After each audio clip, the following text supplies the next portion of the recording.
بسم الله الرحمن الرحيم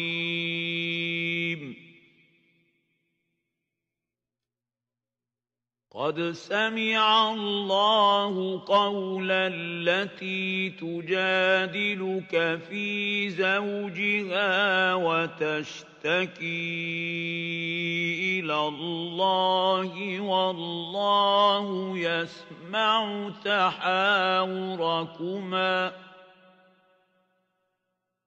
إن الله سميع بصير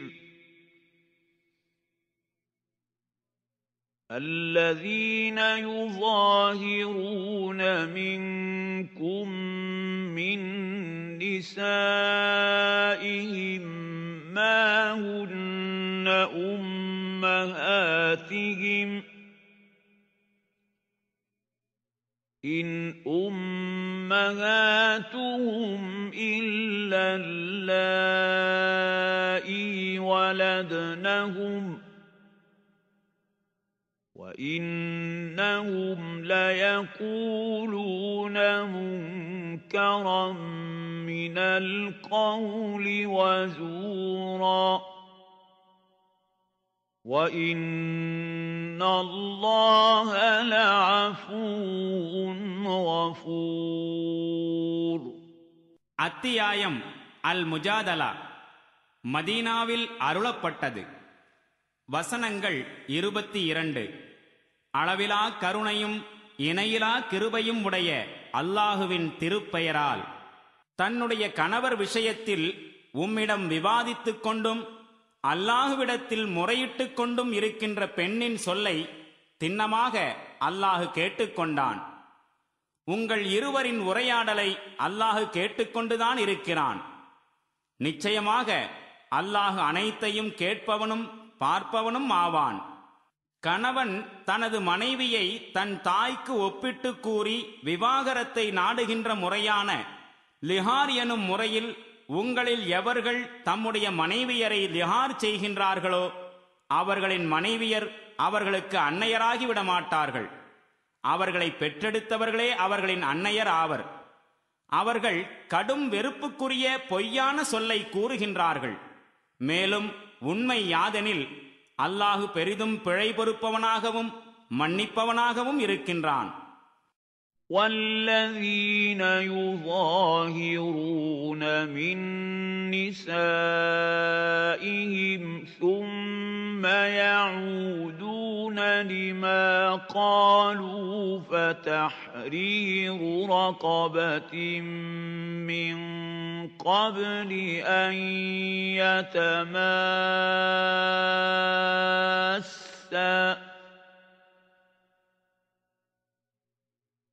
ذَلِكُمْ تُوعَظُونَ بِهِ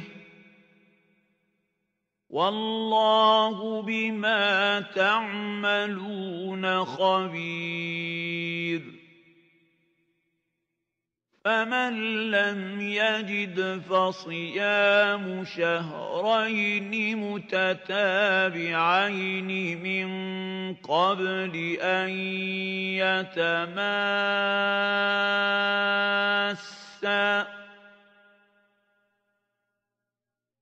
فَمَن لَّمْ يَسْتَطِعْ فَإِطْعَامُ 60 مسكينا ذَلِكَ لِتُؤْمِنُوا بِاللَّهِ وَرَسُولِهِ وَتِلْكَ حُدُودُ اللَّهِ وَلِلْكَافِرِينَ عَذَابٌ أَلِيمٌ.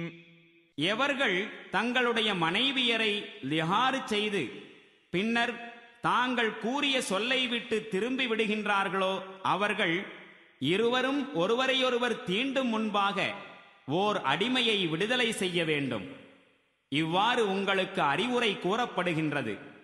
மேலும் நீங்கள் எவற்றை செய்கின்றீர்களோ அவற்றை அல்லாஹு மிகவும் அறிந்தவனாக இருக்கின்றான். இனி எவருக்கேனும் அடிமை கிடைக்கவில்லையானால் அவ்விருவரும் தீண்டுவதற்கு முன் 2 மாதம் தொடர்ந்து நோன்பு நோற்க வேண்டும். ஒருவர் இதற்கும் சக்தி பெறாவிட்டால் 60 ஏழைகளுக்கு உணவளிக்க வேண்டும். இந்த கட்டளை ஏன் அளிக்கப்படுகின்றது என்றால், அல்லாஹுவின் மீதும் அவனுடைய தூதரின் மீதும் நீங்கள் நம்பிக்கை கொள்ள வேண்டும் என்பதற்காகத்தான். இவை அல்லாஹுவினால் நிர்ணயிக்கப்பட்ட வரம்புகளாகும். மேலும் நிராகரிப்பவர்களுக்கு துன்புறுத்தும் தண்டனை இருக்கின்றது. இன்னல்லதீன யுஹாத்தூன அல்லாஹ வரசூலஹு குபிதூ கமா குபிதல்லதீன மின் கப்லிஹிம் وَقَدْ أَنزَلْنَا آيَاتٍ بَيِّنَاتٍ وَلِلْكَافِرِينَ عَذَابٌ مُهِينٌ يَوْمَ يَبْعَثُهُمُ اللَّهُ جَمِيعًا فَيُنَبِّئُهُم بِمَا عَمِلُوا أَحْصَاهُ اللَّهُ وَنَسُوهُ وَاللَّهُ عَلَى كُلِّ شَيْءٍ شَهِيدٌ. அல்லாஹுவையும் அவனுடைய தூதரையும் எதிர்க்கின்றவர்கள் இழிவுக்கு ஆளாக்கப்படுவார்கள். அவர்களுக்கு முன்பிருந்தவர்கள் இழிவுக்கு ஆளாக்கப்பட்டதைப் போன்று நாம் தெள்ளத் தெளிவான சான்றுகளை இறக்கிவிட்டோம். இனி நிராகரிப்பவர்களுக்கு இழிவுமிக்க வேதனை இருக்கின்றது. அல்லாஹ் அவர்கள் அனைவரையும் மீண்டும் உயிர் கொடுத்து எழுப்பி அவர்கள் என்னவெல்லாம் செய்துவிட்டு வந்திருக்கின்றார்கள் என்பதை அவர்களுக்கு அறிவித்துக் கொடுக்கும் நாளில் இந்த இழிவுமிக்க வேதனை கிட்டும். அவர்கள் மறந்து போய்விட்டனர். ஆனால் அல்லாஹ் அவர்களுடைய செயல்கள் அனைத்தையும் ஒன்றுவிடாமல் எண்ணி எண்ணி பாதுகாத்து வைத்திருக்கின்றான். மேலும் அல்லாஹ் ஒவ்வொன்றுக்கும் சாட்சியாகவும் இருக்கின்றான். أَلَمْ تَرَ أَنَّ اللَّهَ يَعْلَمُ مَا فِي السَّمَاوَاتِ وَمَا فِي الْأَرْضِ مَا يَكُونُ مِن نَّجْوَىٰ ثَلَاثَةٍ إِلَّا هُوَ رَابِعُهُمْ وَلَا خَمْسَةٍ إِلَّا هُوَ سَادِسُهُمْ وَلَا أَدْنَىٰ مِن ذَٰلِكَ وَلَا أَكْثَرَ إِلَّا هُوَ مَعَهُمْ وَلَا أَدْنَىٰ مِن ذَٰلِكَ وَلَا أَكْثَرَ إِلَّا هُوَ مَعَهُمْ أَيْنَمَا كَانُوا ثُمَّ يُنَبِّئُهُم بِمَا عَمِلُوا يَوْمَ الْقِيَامَةِ إِنَّ اللَّهَ بِكُلِّ شَيْءٍ عَلِيمٌ. أَلَمْ تَرَ إِلَى الَّذِينَ نُهُوا عَنِ النَّجْوَىٰ ثُمَّ يَعُودُونَ لِمَا نُهُوا عَنْهُ وَيَتَنَاجَوْنَ بِالْإِثْمِ وَالْعُدْوَانِ وَمَعْصِيَتِ الرَّسُولِ وَإِذَا جَاءُوكَ وَإِذَا جَاءُوكَ حَيَّوْكَ بِمَا لَمْ يُحَيِّكَ بِهِ اللَّهُ وَيَقُولُونَ فِي أَنفُسِهِمْ لَوْلَا يُعَذِّبُنَا اللَّهُ بِمَا نَقُولُ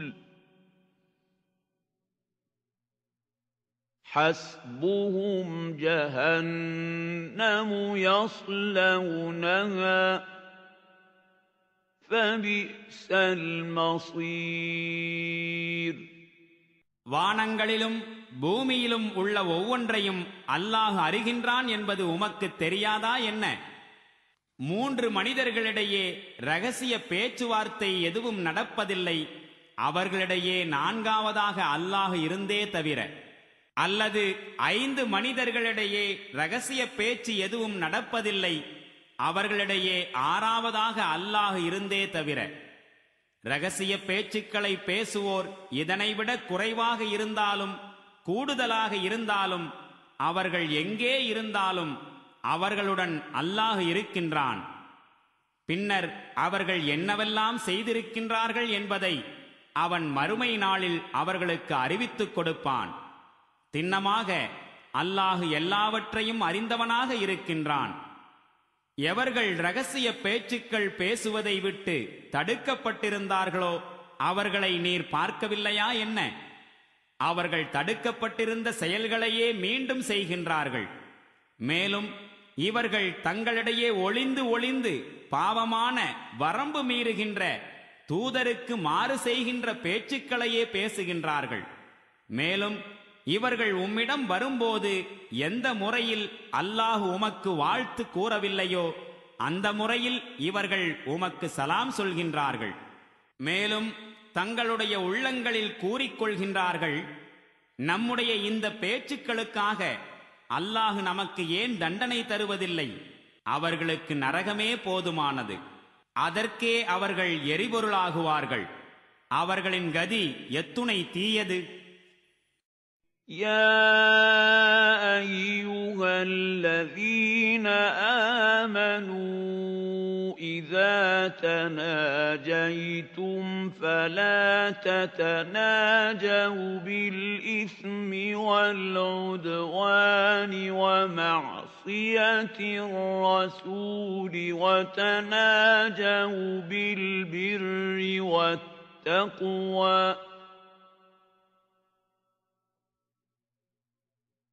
وَاتَّقُوا اللَّهَ الَّذِي إِلَيْهِ تُحْشَرُونَ. إِنَّمَا النَّجْوَى مِنَ الشَّيْطَانِ لِيَحْزُنَ الَّذِينَ آمَنُوا وَلَيْسَ بِضَارِّهِمْ شَيْئًا إِلَّا بِإِذْنِ اللَّهِ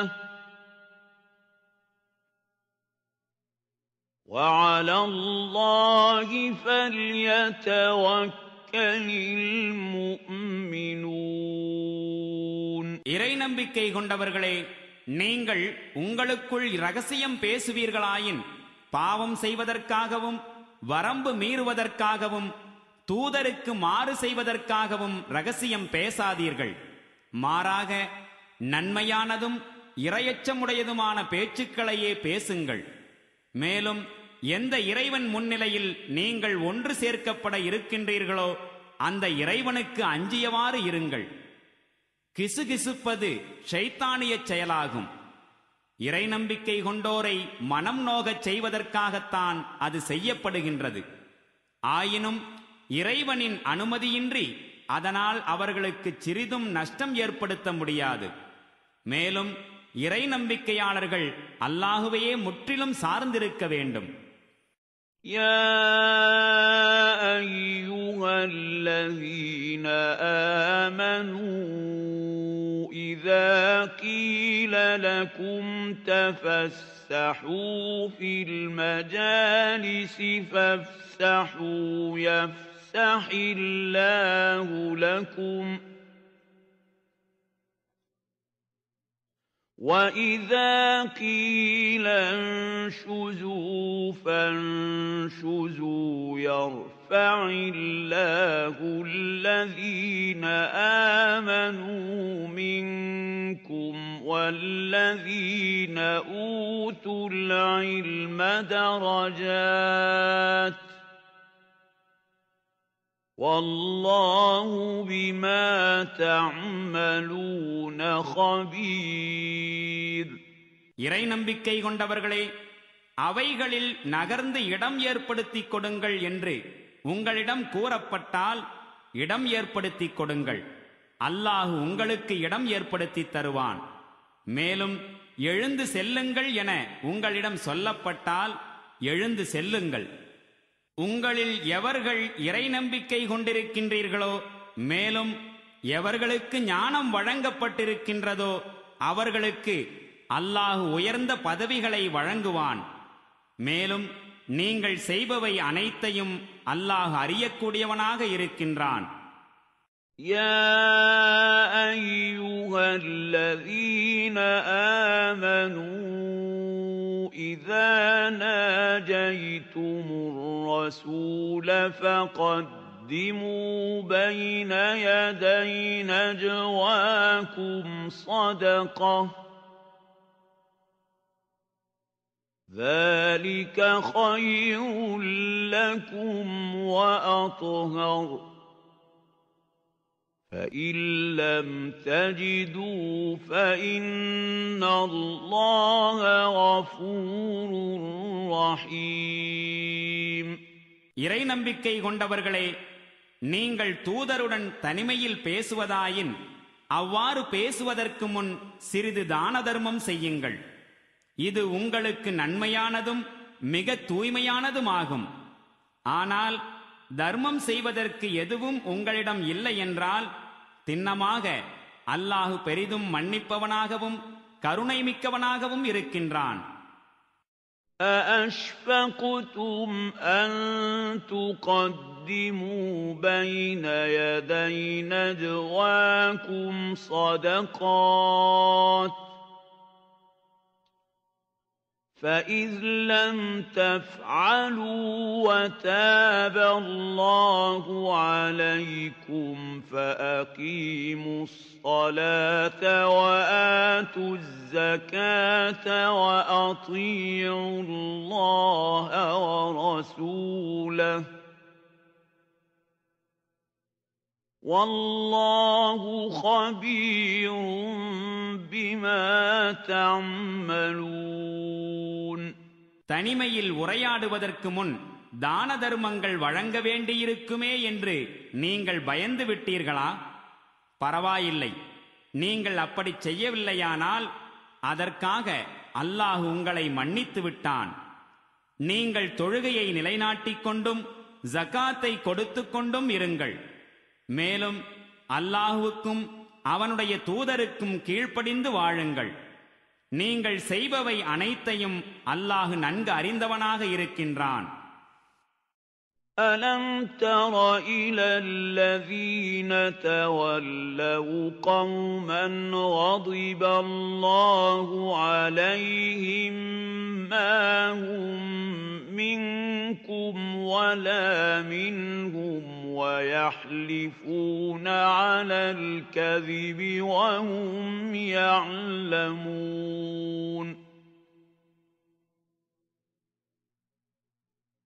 أَعَدَّ اللَّهُ لَهُمْ عَذَابًا شَدِيدًا إِنَّهُمْ سَاءَ مَا كَانُوا يَعْمَلُونَ.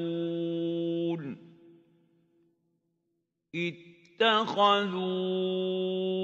أَيْمَانَهُمْ جُنَّةً فَصَدُّوا عن سبيل الله فلهم عذاب مهين. لن تغني عنهم أموالهم ولا أولادهم من الله شيئا أولئك أصحاب النار هم فيها خالدون. அல்லாஹுவின் சினத்திற்குள்ளான ஒரு கூட்டத்தாருடன் தோழமை பாராட்டியவர்களை நீர் பார்க்கவில்லையா என்ன? அவர்கள் உங்களைச் சார்ந்தவர்களும் அல்லர், அவர்களைச் சார்ந்தவர்களும் அல்லர். மேலும் அவர்கள் அறிந்து கொண்டே பொய்யான விஷயத்தின் மீது சத்தியம் செய்கின்றார்கள். அல்லாஹ் அவர்களுக்கு கடும் வேதனையை தயார் செய்து வைத்திருக்கின்றான். அவர்கள் செய்து கொண்டிருப்பவை மிகவும் தீய செயல்களே. அவர்கள் தங்களுடைய சத்தியங்களை கேடயமாக வைத்துக் கொண்டு அல்லாஹுவின் பாதையிலிருந்து மக்களை தடுக்கின்றார்கள். இதற்காக அவர்களுக்கு இழிவு தரும் வேதனை இருக்கின்றது. அவர்களின் செல்வங்களும் அல்லாஹுவிடமிருந்து அவர்களை காப்பாற்ற உதவாது. அவர்களின் பிள்ளைகளும் உதவ மாட்டார்கள். அவர்கள் நரகத்தின் தோழர்கள், அதிலேயே என்றென்றும் வீழ்ந்து கிடப்பார்கள்.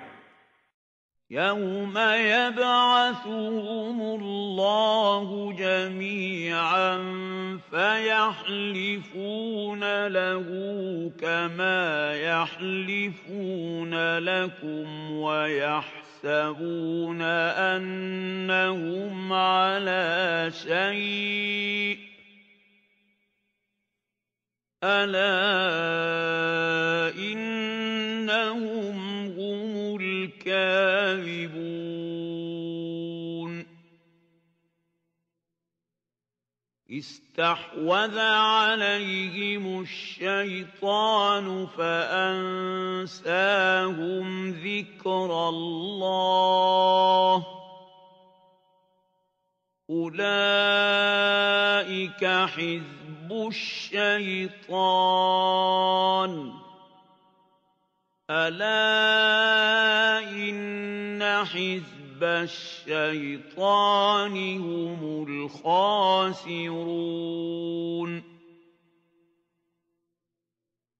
إن الذين يحادون الله ورسوله أولئك في الأذلين. كتب الله لأغلبن أنا ورسلي إن الله قوي عزيز. எந்நாளில் அல்லாஹ் அவர்கள் அனைவரையும் உயிர் கொடுத்து எழுப்புவானோ அந்நாளில் அவனது திருமுன் சத்தியம் செய்வார்கள், உங்கள் முன் சத்தியம் செய்வது போல். அதனால் தங்களுக்கு சிறிது பயன் கிடைக்கும் என்றும் எண்ணிக்கொள்வார்கள்.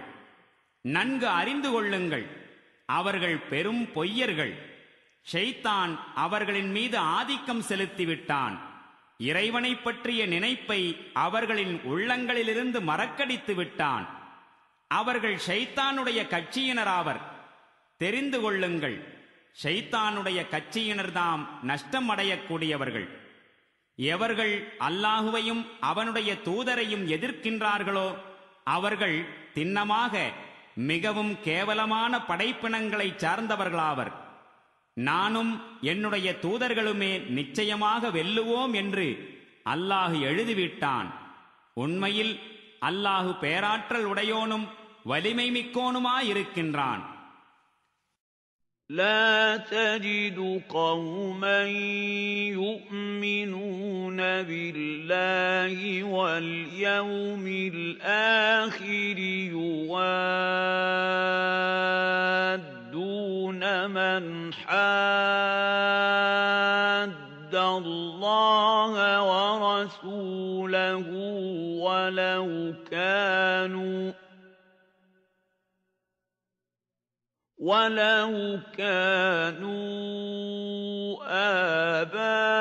آباءهم أو أبناءهم أولادهم أو عشيرتهم أولئك كتب في قلوبهم الإيمان وأيدهم بروح منه ويدخلهم جنات تجري من تحتها الأنهار خالدين فيها رضي الله عنهم ورضوا عنه أولئك حزب الله ألا إن حزب الله هم المفلحون.